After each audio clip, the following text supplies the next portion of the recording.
तो आइए शुरू करते हैं आज से जीके यानी कि जनरल नॉलेज सामान्य जानकारी के बारे में आज से हम शुरू करते हैं। क्योंकि हमने देखा है कि बहुत सारे ऐसे छात्र हैं जिनका जीके जीएस अच्छे से कंप्लीट नहीं होता है, जिसकी वजह से क्या होता है कि वे कहीं ना कहीं एग्ज़ाम से बाहर आ जाते हैं 2 4 5 नंबरों से। देखिए, इसके पीछे का और भी मूल कारण है कुछ। जैसे कि बात करते हैं, कुछ ऐसे छात्र होते हैं जो केवल और केवल जीके जो केवल और केवल मैथमेटिक्स और रीजनिंग को ही प्राथमिकता देते हैं। मेरा मानना है कि प्रत्येक विषय को आपको प्राथमिकता देना चाहिए, ठीक है? क्योंकि आप जानते हैं हर विषय अपने आप में महत्वपूर्ण है एग्ज़ाम के दृष्टिकोण से। देखिए, जीके के बारे में बात करते हैं, इसकी क्लास आपको डेली मिलेगी सुबह 6 बजे।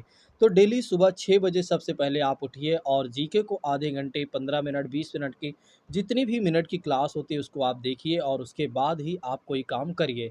देखिए, यदि आप किसी विषय को सुधारना चाहते हैं तो उस विषय को सुबह उठकर पढ़िए। मैं डेफ़िनेटली कहता हूँ कि वो विषय आपका पूरी तरीके से सुधर जाएगा और कहीं से कहीं तक आपके प्रश्न गलत नहीं होंगे, ठीक है? ये मैं दावा के साथ कह सकता हूँ, क्योंकि मैंने देखा और मैंने बहुत अच्छे से तैयारी किया हुआ भी है। तो आइए शुरू करते हैं बिना किसी और बात की चर्चा करते हुए। जैसा कि बात करते हैं, आज हम बात करेंगे इसमें भारतीय धार्मिक, सामाजिक एवं राष्ट्रीय आंदोलन से संबंधित कुछ महत्वपूर्ण संगठन और संस्थाएँ, जिनके द्वारा मतलब कि कहने का मतलब ये है कि बहुत सारे ऐसे हमारे सामाजिक सुधारक रहे जिन्होंने क्या किया, कुछ एक तरीके से संस्थाओं की स्थापना की। क्यों किया उन्होंने? क्योंकि कहीं न कहीं एक तरीके से देखा जाए तो भारतीय समाज में कहीं न कहीं अंधविश्वास आ चुका था। तो जिसकी वजह से कुछ धार्मिक सुधारों ने या सामाजिक सुधारों ने क्या किया, धार्मिक आंदोलन किए और सामाजिक आंदोलन किए और राष्ट्रीय आंदोलन वगैरह भी किए। तो आइए समझते हैं बिना किसी और बात की चर्चा करते हुए, सीधा आते हैं आज के अपने पहले पॉइंट पर। जैसे कि बात करते हैं, आप देख रहे हैं यहाँ पर 3 एक तरीके से क्रम बना हुआ है या एक कह सकते हैं कि 3 कॉलम बने हुए हैं।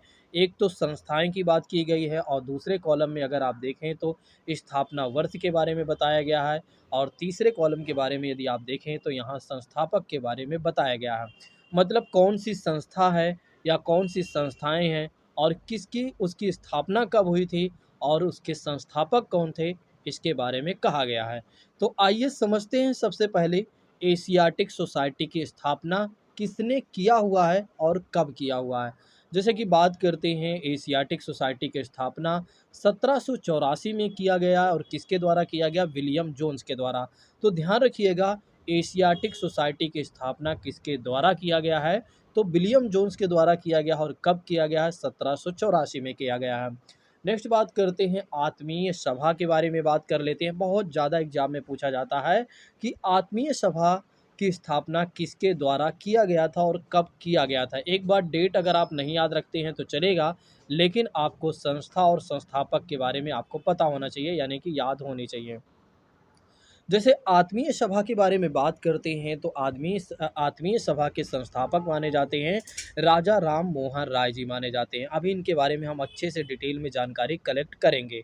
नेक्स्ट बात करते हैं, इन्होंने कब इसकी स्थापना किया था? तो 1815 में आत्मीय सभा की स्थापना किया था या किए थे। तो ध्यान रखिएगा, आत्मीय सभा के संस्थापक कौन माने जाते हैं? तो राजा राम मोहन राय जी माने जाते हैं। दूसरी बात करते हैं, वेदांत कॉलेज की स्थापना किसके द्वारा की गई? तो वेदांत कॉलेज की स्थापना राजा राम मोहन राय जी के द्वारा की गई थी। तो वेदांत कॉलेज की भी स्थापना किसके द्वारा की गई थी? तो राजा राम मोहन राय जी के द्वारा की गई थी और कब की गई थी? तो 1825 में। इस बात को आप लोग ध्यान रखिएगा। चलिए, राजा राम मोहन राय के बारे में एक और बातें जान लेते हैं। जैसे कि बात करते हैं, इन्होंने क्या किया था? 1828 में ब्रह्म समाज की भी स्थापना किया था या किए थे। तो ब्रह्म समाज की स्थापना किसने किया था या किसके द्वारा की गई थी? तो ध्यान रखिएगा, राजा राम मोहन राय जी के द्वारा की गई थी या किया गया था और कब किया गया था? 1828 में। आइए एक बार समझते हैं राजा राम मोहन राय के बारे में थोड़ी सी कुछ अन्य जानकारियाँ। आइए थोड़ा से समझते हैं, फिर उसके बाद हम आगे बढ़ेंगे। तो आइए समझते हैं एक बार अच्छे से राजा राम मोहन राय जी के बारे में। अगर आप कुछ जानते हैं राजा राम मोहन राय के बारे में तो एक बार आप लोग पहले ही क्लास को रोक कर कमेंट करिए, या आपकी क्लास चल रही है तभी आप कमेंट करिए, ठीक है? तो मुझे खुशी होगी इस बात की कि आपको बहुत सारी चीज़ें या कुछ चीज़ें ज़रूर याद हैं।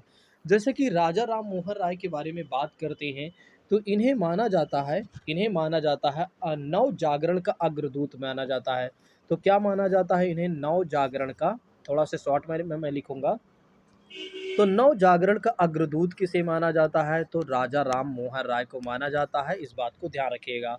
तो राजा राम मोहन राय के बारे में हमने पहली जानकारी कलेक्ट किया कि इन्हें क्या माना जाता है, इन्हें क्या माना जाता है? नव जागरण का अग्रदूत माना जाता है।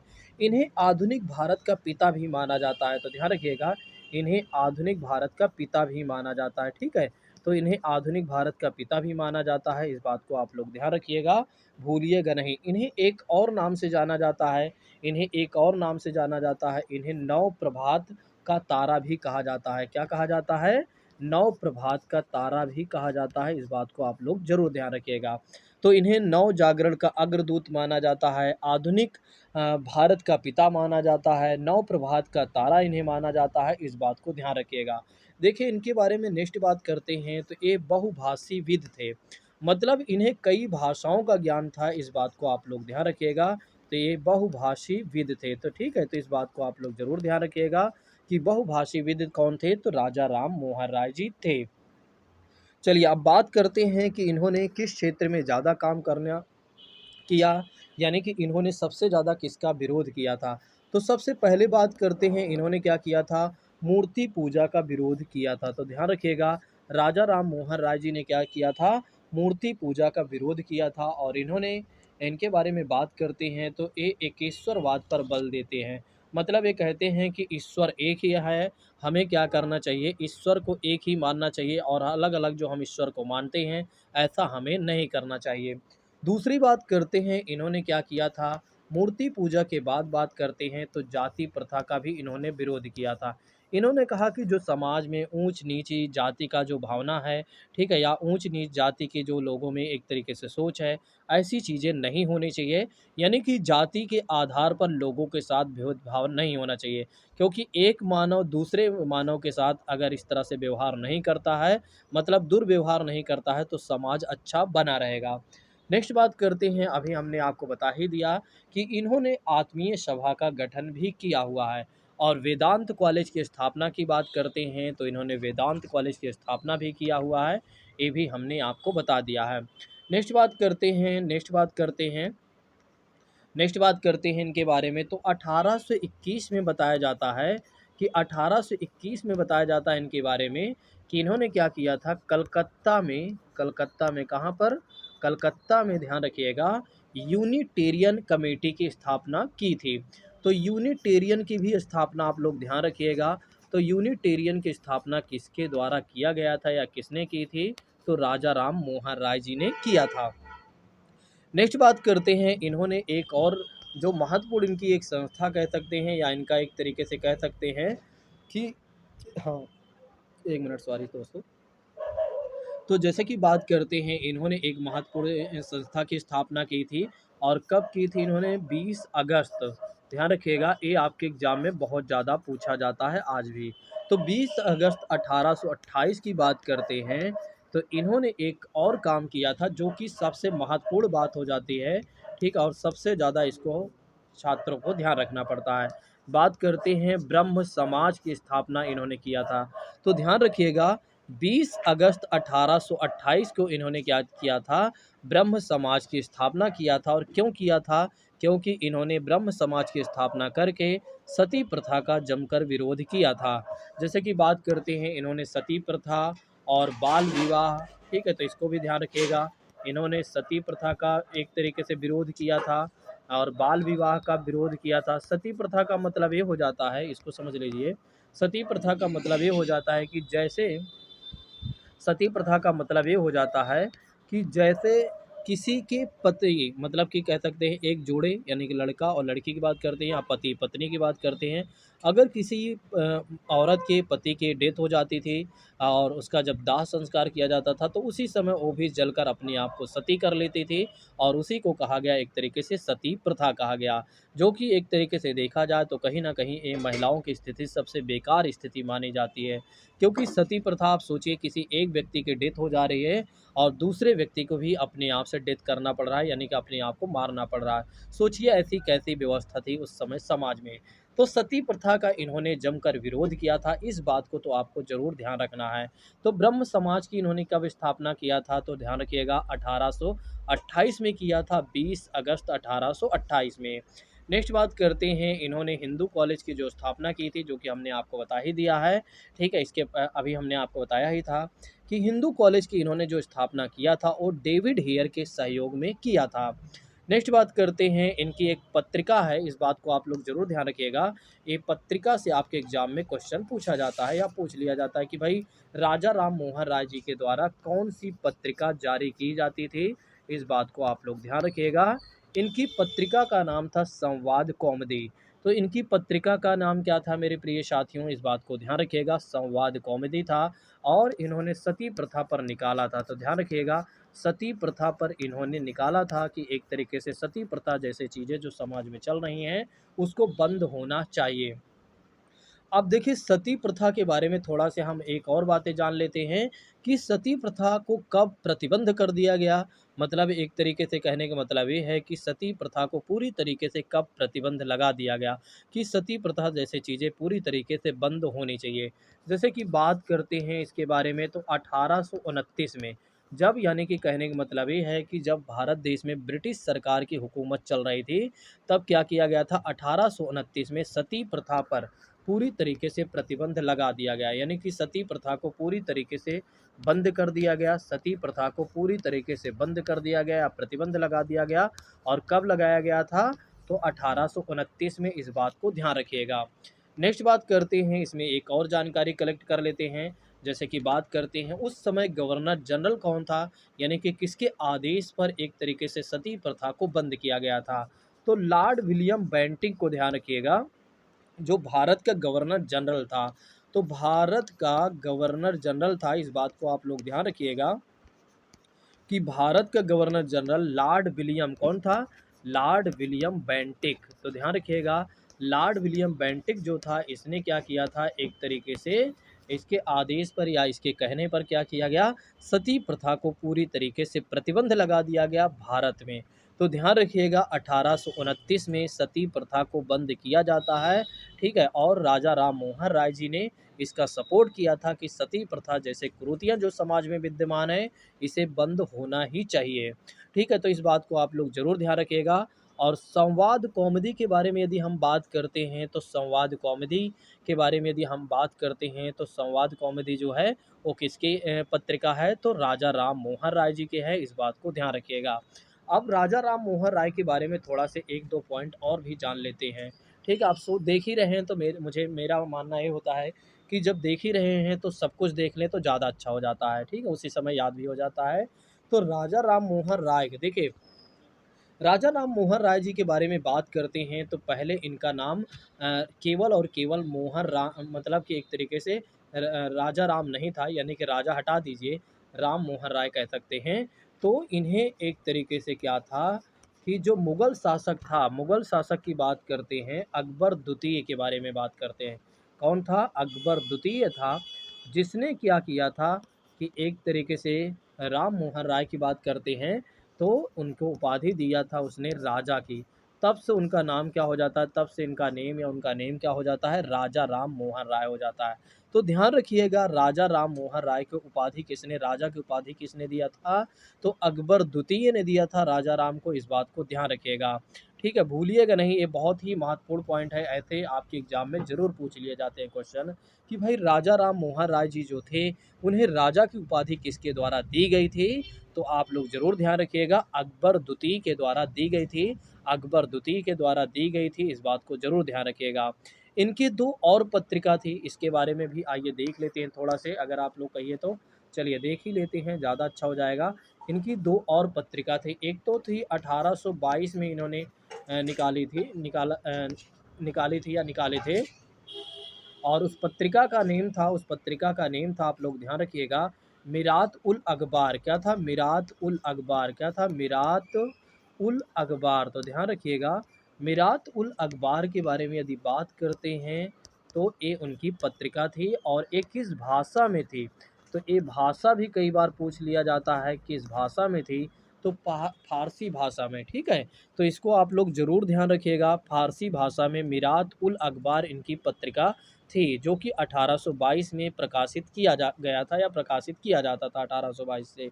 नेक्स्ट बात कर लेते हैं नेक्स्ट बात करते हैं, एक और पत्रिका थी, ये तो आपको याद रखना ही चाहिए, वो थी अंग्रेजी पत्रिका थी। किस भाषा में थी? अंग्रेजी पत्रिका थी और उसका नेम क्या था? एक तरीके से ब्रह्मनिकल थी। क्या थी? ब्रह्मनिकल। तो ध्यान रखिएगा, जो नेक्स्ट पत्रिका थी वो किसमें थी? ब्रह्मनिकल थी, ठीक है? और किस भाषा में थी? तो एक तरीके से अंग्रेजी भाषा में थी, ठीक है? तो इंग्लिश लैंग्वेज में थी, इस बात को ध्यान रखिएगा। अब यहीं पर लास्ट बात यही कर लेते हैं, राजा राम मोहन राय जी की डेथ कहाँ पर हुई थी?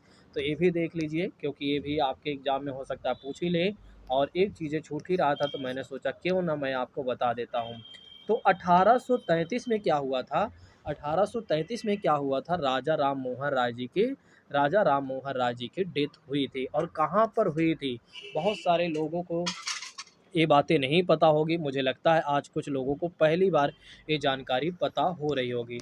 तो इनकी जो एक तरीके से देखा जाए, इनकी जो डेथ हुई थी, वो इंग्लैंड में हुई थी, यानी कि कहने का मतलब ये है, इंग्लैंड के एक स्थान है ब्रिस्टल नामक स्थान, ध्यान रखिएगा, अगर इसको याद रखना चाहते हैं तो रख सकते हैं कि ब्रिस्टल नामक स्थान पर, कहाँ पर? ब्रिस्टल नामक स्थान पर इनकी डेथ हुई थी, इंग्लैंड में एक जगह है, ठीक है?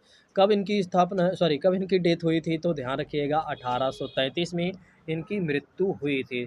तो आपने देखा कि जैसे हमने आपको बताया कि राजा राम मोहन राय के बारे में संपूर्ण जानकारी के बारे में हमने आपको बताया।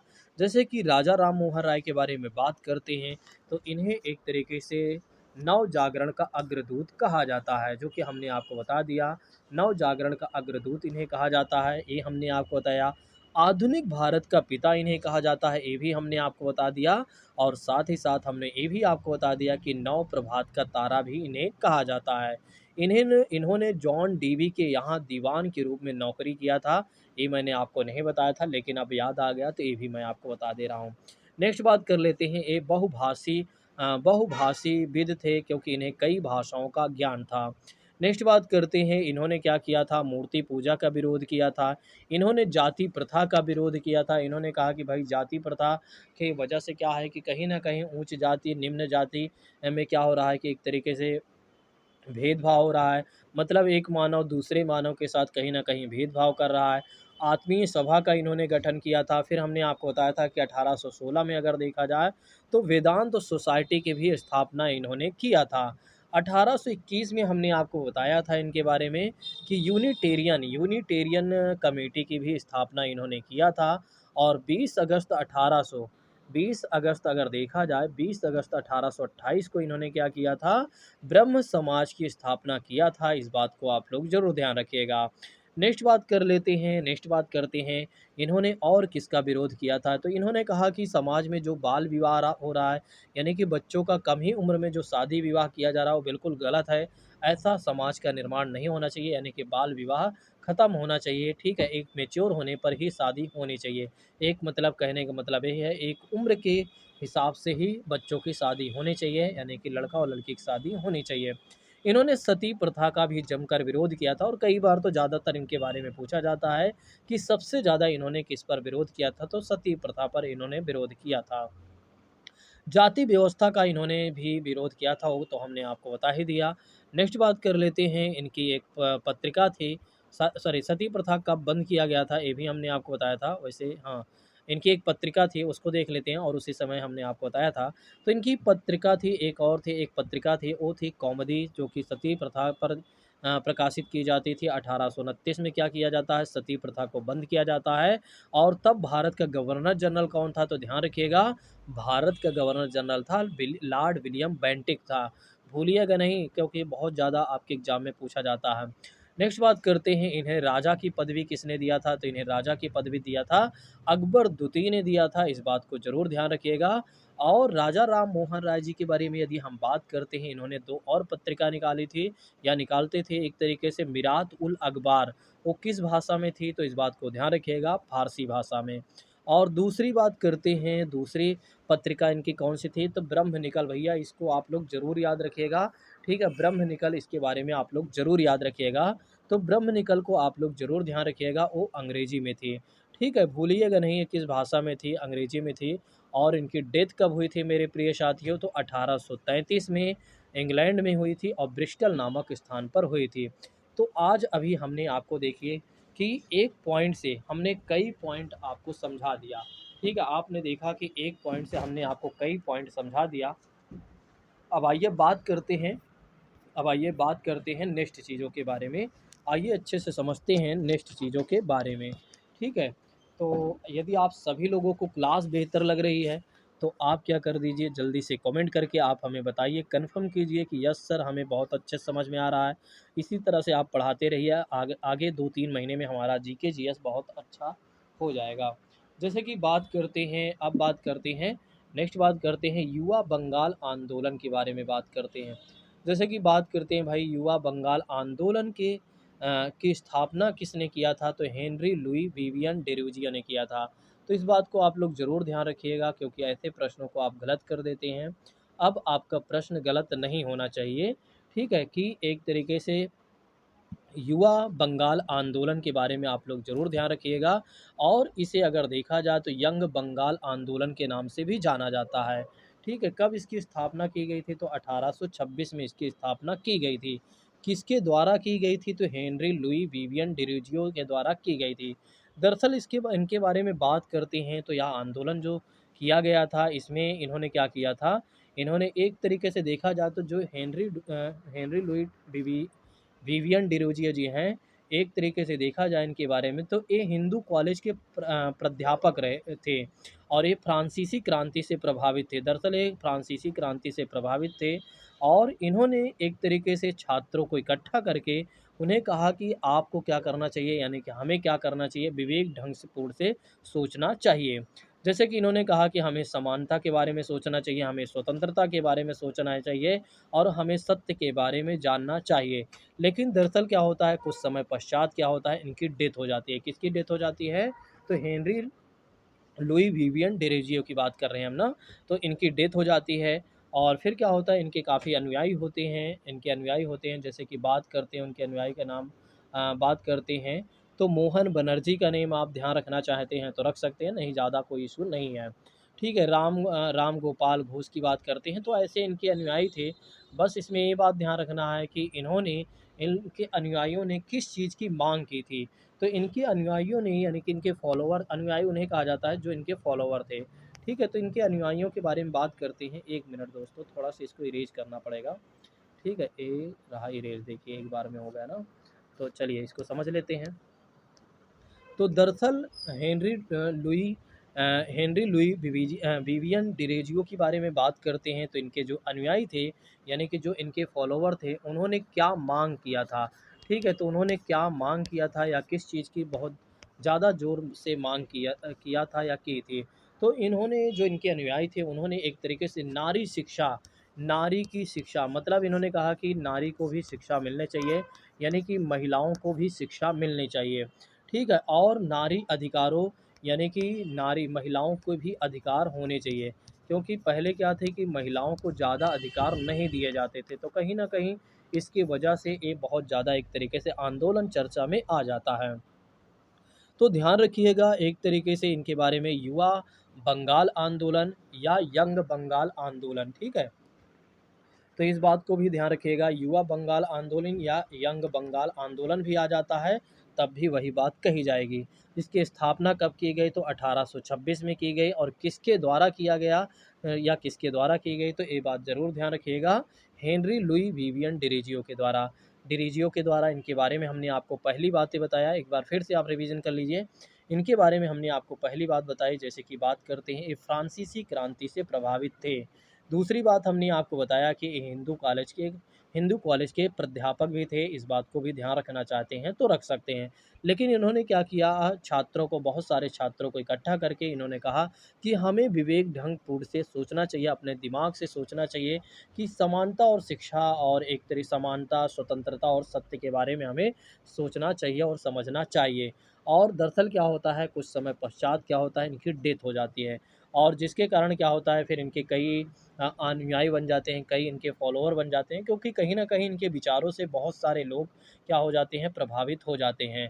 ठीक है? तो फिर वे लोग क्या करते हैं कि वे लोग कहते हैं कि भाई देखिए, नारी यानी कि महिलाओं को भी शिक्षा मिलना चाहिए और महिलाओं को भी बराबर के अधिकार मिलने चाहिए।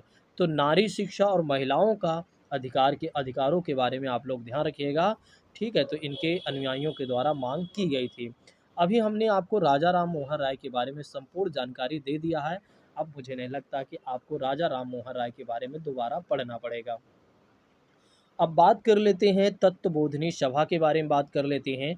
तो तत्वबोधिनी सभा के बारे में यदि हम बात करते हैं तो इसकी स्थापना की गई थी 1839 में, यानी कि 1839 में इसकी स्थापना की गई थी या किया गया था।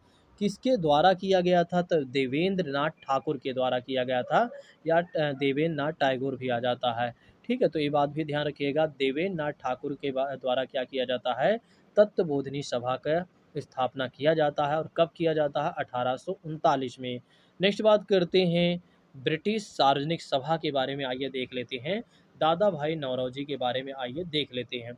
जैसे कि बात करते हैं दादा भाई नौरोजी के बारे में बात करते हैं, तो इन्होंने क्या किया था? ब्रिटिश सार्वजनिक सभा की स्थापना किया था। और कब किया था? 1843 में, 1833 में किया था। और इस बात को ज़रूर ध्यान रखिएगा, इसका उद्देश्य क्या था? आइए समझ लेते हैं कि भाई इनका क्या उद्देश्य था। ब्रिटिश सार्वजनिक सभा की स्थापना करने के पीछे का क्या उद्देश्य था?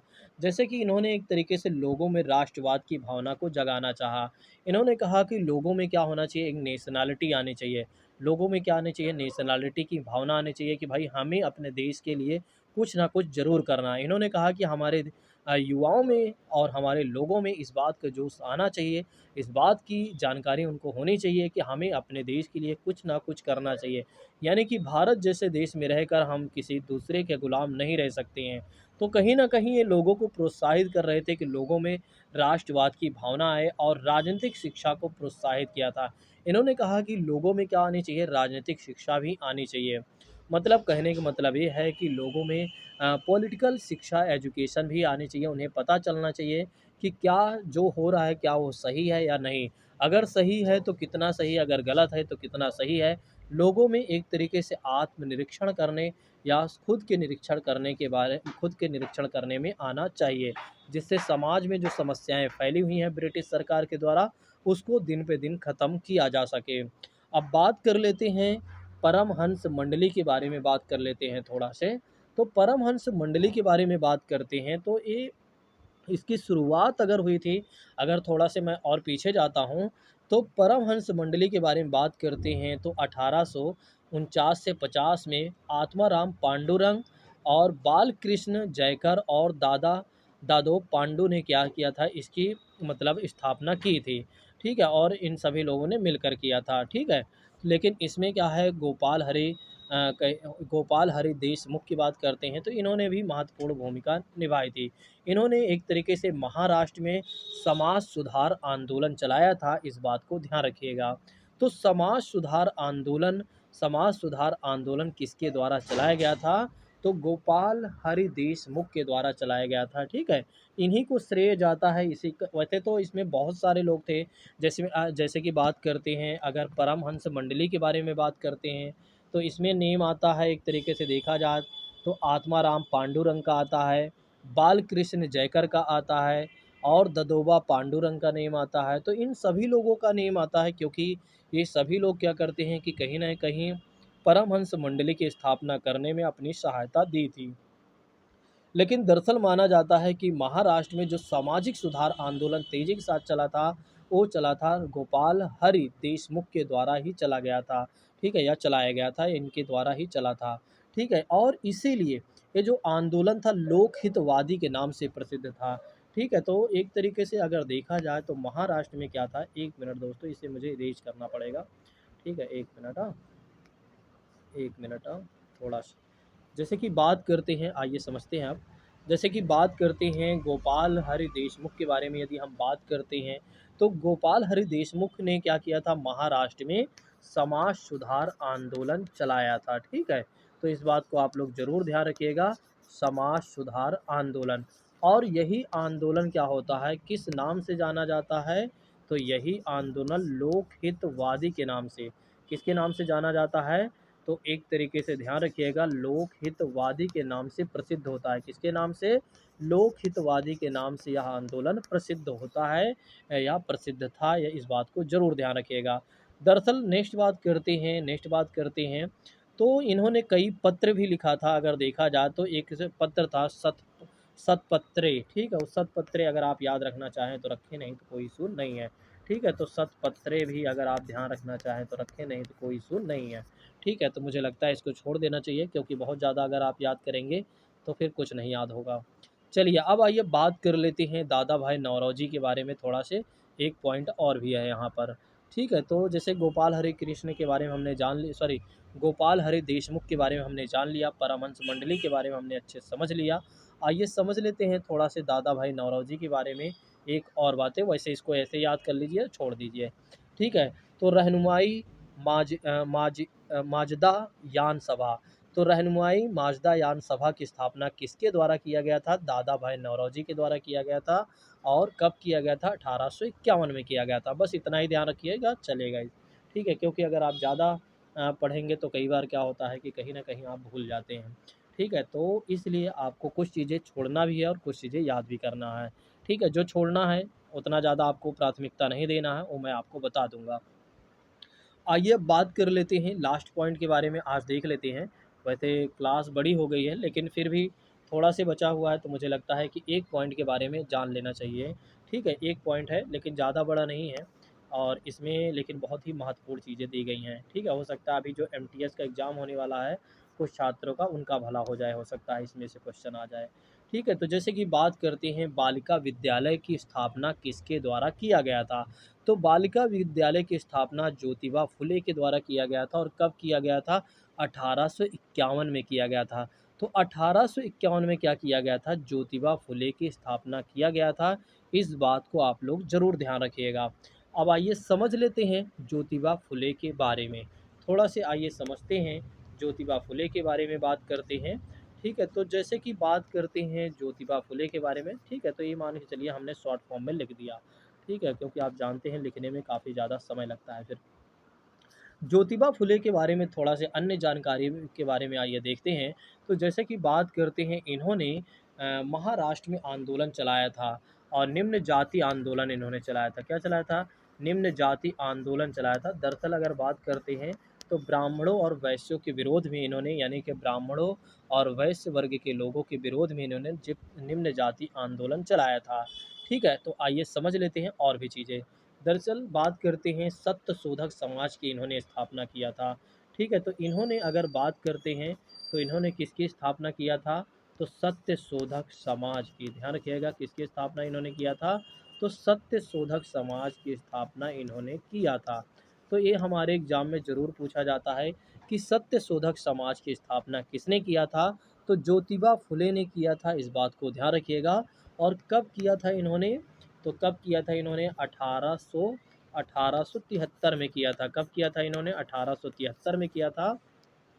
और कहाँ पर किया था, बम्बई। देखिए, जो आज बम्बई है, जो आज मुंबई है, पहले इसे बम्बई के नाम से जानते थे। ठीक है, तो जो आज मुंबई है, जिसे आप आज मुंबई के नाम से जानते हैं, और उसे पहले किस नाम से हम जानते थे, बम्बई के नाम से जानते थे। ठीक है, तो इस बात को आप लोग ध्यान ध्यान रखिएगा, नहीं तो बाद में गलत कर दें। ठीक है, या गलत हो जाए आपसे। तो मुंबई को ही बम्बई कहा जाता है। मुझे लगता है कि इतनी छोटी बातें आप कभी नहीं गलत करेंगे। ठीक है, तो ज्योतिबा फुले ने सत्य शोधक समाज की भी स्थापना किया था। नेक्स्ट बात करते हैं, इनकी एक पुस्तक थी, इसको आप लोग ज़रूर ध्यान रखिएगा। ठीक है, पुस्तक बहुत ज़्यादा पूछा जाता है ज्योतिबा फुले की पुस्तक के बारे में। ठीक है, तो ज्योतिबा फुले की एक पुस्तक थी, उसका नेम था गुलाम गिरी। क्या नाम था, गुलाम गिरी था, ध्यान रखिएगा।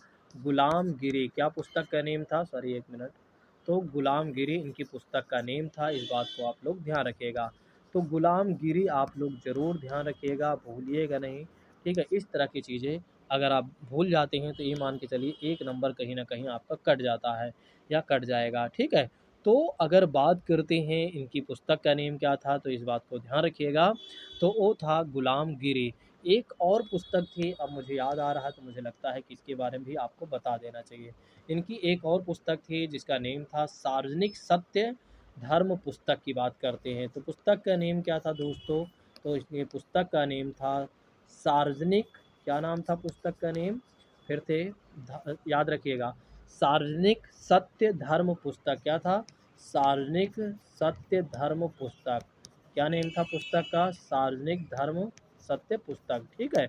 तो सार्वजनिक सत्य धर्म पुस्तक के बारे में आप लोग ज़रूर ध्यान रखिएगा। इनकी एक और पुस्तक है। ठीक है। तो इन्होंने जो एक तरीके से आंदोलन चलाया था, तो इन्होंने ब्राह्मणों और वैश्यों के विरुद्ध आंदोलन चलाया था। तो कहीं न कहीं महाराष्ट्र में अगर देखा जाए, यानी कि कहने का मतलब ये है कि बम्बई में कहीं न कहीं एक तरीके से देखा जाए तो उच्च जाति और निम्न जाति के बीच में बहुत ज़्यादा संघर्ष चल रहा था।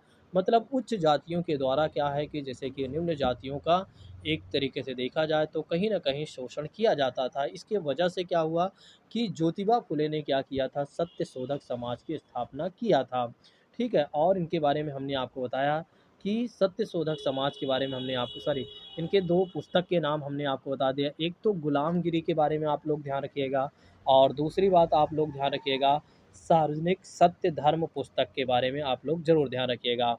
ठीक है, भूलिएगा नहीं, क्योंकि इस तरह की चीज़ें अगर आप भूलते हैं तो मान के चलिए ऐसे प्रश्न गलत हो जाते हैं। और ज्योतिबा फुले ने एक तरीके से बालिका विद्यालय की भी स्थापना किया था, और कब किया था? 1851 में इन्होंने किया था। और 2 और बातें छोटी-छोटी जानकारियाँ हैं, देख लेते हैं दोस्तों। ठीक है, 2 और छोटी-छोटी जानकारियाँ हैं, मुझे लगता है कि आप लोग फेड अप नहीं हो रहे होंगे, यानी कि बोर नहीं हो रहे होंगे। ठीक है, तो आइए देख लेते हैं, नहीं तो क्लास को स्थगित कर देते हैं। चलिए कोई नहीं, क्लास का ज़्यादा टाइमिंग हो गई, क्लास की ज़्यादा टाइमिंग हो गई, फिर आपको देखने में मज़ा नहीं आएगा। ठीक है, तो ज़्यादा नहीं, 30 से 35 मिनट तो समय मैं लूँगा ही। ठीक है? तो 30-35 मिनट अगर आप कहेंगे तो 40 मिनट की भी क्लास हो सकती है। ठीक है? क्योंकि बहुत सारी जानकारी हमारे पास है। हम आपको पूरा जीके जीएस बहुत अच्छे से तैयार करवा देंगे। तो बिल्कुल अब आपको चिंता करने की आवश्यकता नहीं है। आप जॉइन करिए शशि जीएस अकेडमी को, और ज़्यादा से ज़्यादा लोगों को शेयर और सब्सक्राइब करवाइए, या शेयर करिए और खुद सब्सक्राइब करिए और दूसरों को भी प्रेरित करिए कि शशि जीएस अकेडमी पर चलिए, जहाँ पर जीके जीएस की भी बहुत अच्छे से तैयारी करवाई जा रही है। और साथ ही साथ आईएएस और आईपीएस का भी यदि आप सपना देख रहे हैं बनने का, तो फिर आपको जाना चाहिए शशि जीएस एकेडमी पर। आज की क्लास को यहीं पर स्थगित करते हैं। Thank you so much. जय हिंद दोस्तों। Take care all of you.